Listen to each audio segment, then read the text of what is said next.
Quand je serai grande, je serai hôtesse de l'air. Eh bien moi, je serai docteur. Et vous, de quoi rêviez-vous enfant? Et maintenant, que faites-vous en vrai? Et si avant de se questionner sur le sens que l'on souhaite donner à sa vie, il était temps de s'autoriser à être soi-même? Et si finalement, c'était ça la clé du bonheur? Je suis Sophie.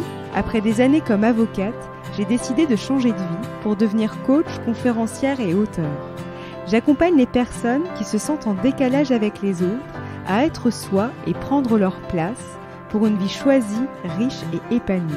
Chaque jeudi, je partage avec vous, seul ou avec mes invités, des conseils et des réflexions pour mieux se connaître, cultiver sa confiance et son estime de soi et reprendre les rênes de sa vie. Vous êtes à la recherche de votre voie professionnelle, mais vous n'arrivez pas à faire un choix, parce que vous vous intéressez à de nombreux sujets divers et variés. Vous vous ennuyez assez rapidement une fois en poste.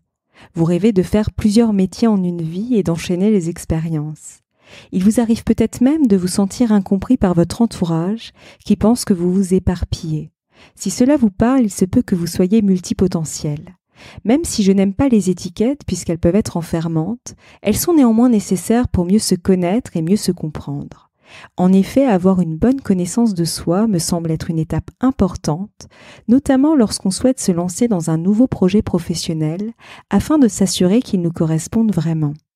Dans cet épisode, vous allez donc découvrir ce que signifie être multipotentiel, les caractéristiques qui permettent de savoir si vous êtes multipotentiel et enfin quels en sont les 3 grands atouts. Ce sera l'occasion de partager avec vous mon retour d'expérience autour de ce sujet qui a été finalement le point de départ, où j'ai compris que ce que je vivais avait une explication et que ce n'était pas un problème.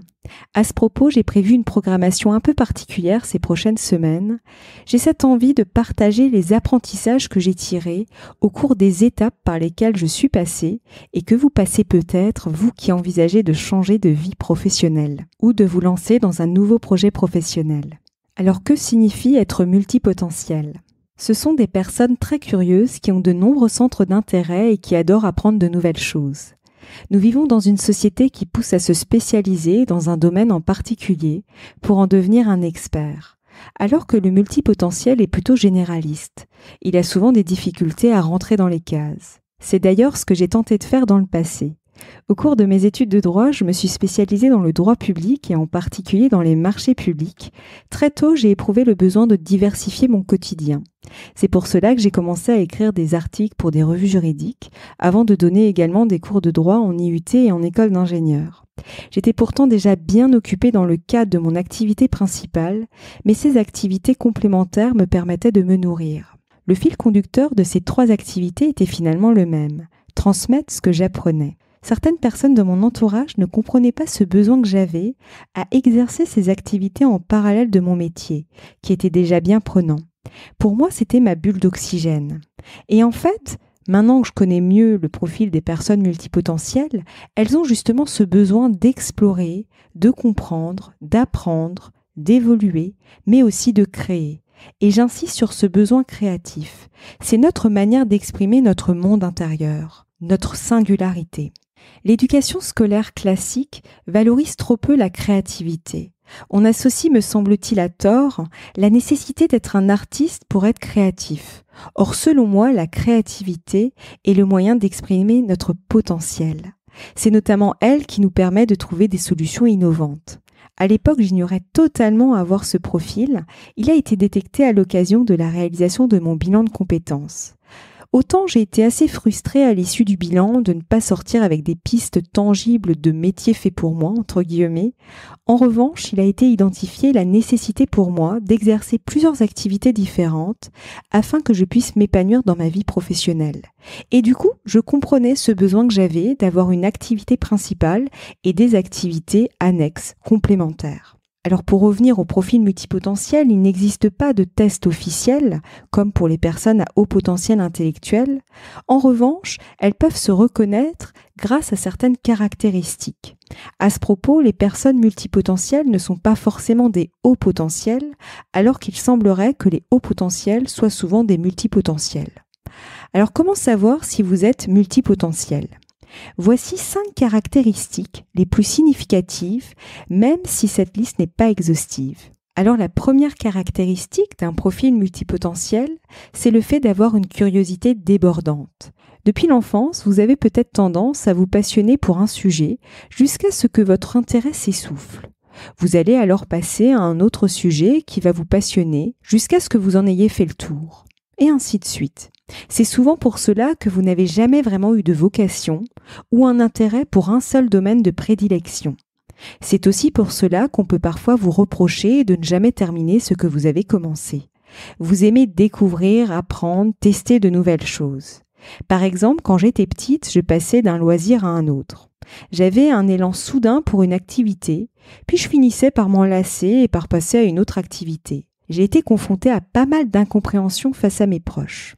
Je pensais d'ailleurs manquer de persévérance puisque j'abandonnais assez vite mes loisirs. Avec le recul, je me rends compte que j'avais simplement perdu de l'intérêt pour l'activité en question. La deuxième caractéristique est le fait d'avoir tendance à s'ennuyer rapidement. Par exemple, vous avez tendance à être très enthousiaste lorsque vous commencez une nouvelle activité professionnelle. Vous avez de nouveaux projets, un nouvel environnement de travail, de nouvelles rencontres, de nouvelles expériences. C'est un moment hyper excitant. Sauf qu'au bout de quelques mois, l'ennui commence à pointer le bout de son nez jusqu'à s'installer dans la durée. Vous vous demandez alors pourquoi vous vous levez le matin, pourquoi vous faites telle ou telle tâche. Votre quotidien professionnel manque de sens. C'est ce que j'ai vécu personnellement dans le passé. Je changeais de structure en moyenne tous les 2 à 3 ans. De l'extérieur, je passais parfois pour une éternelle insatisfaite. En plus, j'avais peur qu'on pense que j'étais instable, comme je changeais régulièrement de poste. Or, il n'en était rien. Comme le poste que j'occupais ne me nourrissait plus intellectuellement, j'avais besoin de changer de structure. Cela me permettait de découvrir d'autres dossiers avec une autre clientèle dans un autre environnement. En fait, je ressentais ce besoin de nouveauté. À l'époque, je pensais vraiment avoir un problème.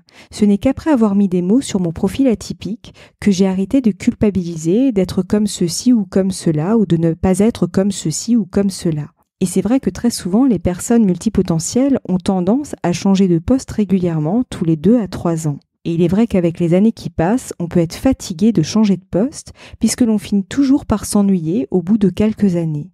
Certaines personnes finissent par accepter l'idée de rester dans un poste alors qu'il ne leur convient plus parce qu'elles se disent que l'ennui sera toujours là à un moment donné. Or, lorsqu'on laisse l'ennui s'installer et que l'on ne trouve plus de sens dans ce que l'on fait, son estime de soi se dégrade peu à peu. Et moins on a d'estime de soi, plus on se juge négativement et donc plus on doute de soi. On tombe dans un cercle vicieux qui finit par nous couper de nos aspirations les plus profondes. D'où l'importance de prendre conscience de ses besoins en tant que multipotentiel et de voir comment vous pouvez composer avec. Alors la troisième caractéristique, c'est ce besoin de donner du sens à ses activités. Les personnes multipotentielles ont besoin de savoir pourquoi est-ce qu'elles font les choses. Derrière cette question, il y a cette nécessité de faire des choses qui soient en accord avec soi-même. Si ce n'est pas le cas, on peut se demander l'intérêt de réaliser telle ou telle mission ou telle activité. C'est d'ailleurs pour cela qu'on ressent le besoin de mieux se comprendre, mais aussi de mieux comprendre les autres et de mieux comprendre les choses. Là encore, on retrouve le besoin de grandir et d'évoluer dont je parlais au début de l'épisode. La quatrième caractéristique est le fait d'avoir des idées à la minute. Vous avez toujours beaucoup d'idées. Vous faites souvent des liens entre des idées ou des sujets qui n'ont pas forcément de rapport à première vue pour aboutir à une solution. Et comme les personnes multipotentielles sont très curieuses et qu'une idée les amène à une autre idée, qui les amène encore à une autre idée, elles peuvent rester dans leur tête et avoir du mal à être dans l'action ou à finir ce qu'elles ont commencé. Elles peuvent aussi se perdre ou s'éparpiller dans leur flot d'idées. La cinquième caractéristique est le fait d'avoir une grande capacité d'adaptation. Le changement à proprement parler ne vous dérange pas. S'il peut être l'opportunité pour vous d'apprendre, de vous former et d'acquérir de nouvelles compétences. Les personnes multipotentielles ont cette faculté à s'adapter aisément à tout changement, qu'il soit d'ordre organisationnel, technique ou environnemental. Vous avez également la capacité de passer d'un sujet à l'autre rapidement, de vous l'approprier jusqu'à le maîtriser. Et c'est justement parce que vous n'êtes pas un expert d'un domaine en particulier que vous pouvez ressentir parfois un manque de légitimité, avoir le fameux syndrome de l'imposteur. Pour ma part, dans mon parcours professionnel, j'ai remarqué que j'avais cette capacité à passer d'un sujet à l'autre, d'être un peu une sorte de couteau suisse, et en même temps, j'avais toujours quelque part, à un moment donné, une petite voix intérieure qui me disait « Mais t'es sûr d'être assez légitime de te lancer là-dedans? Mais t'es sûr d'être assez ceci, assez cela pour faire ça ?» C'est pour ça qu'il faut faire attention à cette petite voix parce que parfois elle peut nous auto-censurer. Aparté mis à part, vous êtes-vous reconnu dans ces 5 caractéristiques? Alors cette liste n'est pas exhaustive, mais elle permet de vous donner les principaux traits de personnalité d'une personne multipotentielle. En fait, le fait de mieux se connaître permet de mieux se comprendre et de se détacher des jugements des autres. Alors j'en parle en connaissance de cause parce que pendant très longtemps, j'avais tendance à prendre les jugements des autres comme une vérité en fait. Et en fait, plus je me suis intéressée au profil de multipotentiel et que je me suis rendu compte un petit peu de comment il fonctionnait, je me suis dit « Ah en fait, ceci explique cela ». Et donc, ce que j'avais pu entendre à mon propos n'était pas fondé. C'est pour ça que j'aime bien dire que chacun a sa propre réalité. Parce qu'en fait, il y a ce qui est vrai pour quelqu'un, mais il y a ce qui est vrai pour une autre personne. Et quand justement on prend conscience de comment on fonctionne et que finalement en fait c'est totalement normal de ressentir telle ou telle chose dans telle ou telle situation, ça permet simplement de se dire en fait c'est normal quoi. Je suis normal. Je ne suis pas anormal. C'est que simplement en fait je ne fonctionne peut-être pas comme mon interlocuteur. Donc du coup c'est ce qui explique qu'il ne peut pas forcément comprendre ce que je peux vivre à l'instant T. C'est pour ça qu'il me paraît important de partir à sa rencontre, parce qu'en fait, ça permet justement de vraiment mieux se comprendre et de se détacher du regard des autres. Pour terminer, quels sont les 3 atouts des multipotentiels ?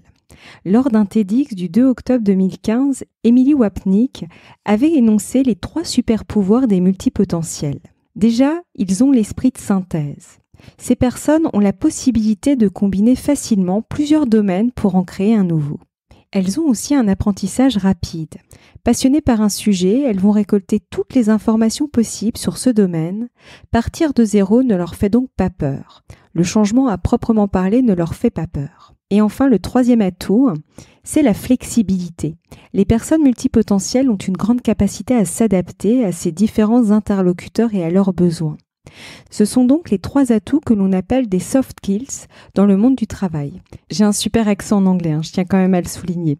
Bon, j'assume. Alors, outre le fait que vous pouvez les mettre en avant, il me semble important de les intégrer pour que vous ayez conscience des compétences dont vous disposez.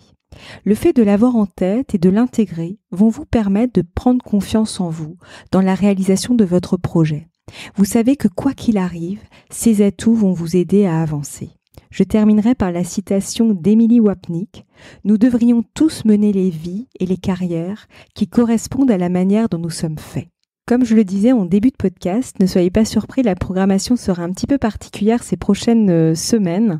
En fait, j'avais envie de partager avec vous les différentes étapes par lesquelles je suis passée pour opérer mon changement de vie professionnelle, parce que ça n'a pas été simple, ça a duré plusieurs années, et c'est vrai que j'ai pris du temps à me définir professionnellement, à choisir finalement un projet, à construire le projet, à me lancer. Enfin, ça n'a pas été un long fleuve tranquille, mais finalement, j'en suis sortie avec plein d'apprentissages et c'est justement ce que j'avais envie de partager avec vous pour que ça puisse vous aider là où vous en êtes aujourd'hui. Alors, je vous donne rendez-vous dans le prochain épisode. En attendant, je vous souhaite une très belle journée ou une très belle soirée. À bientôt.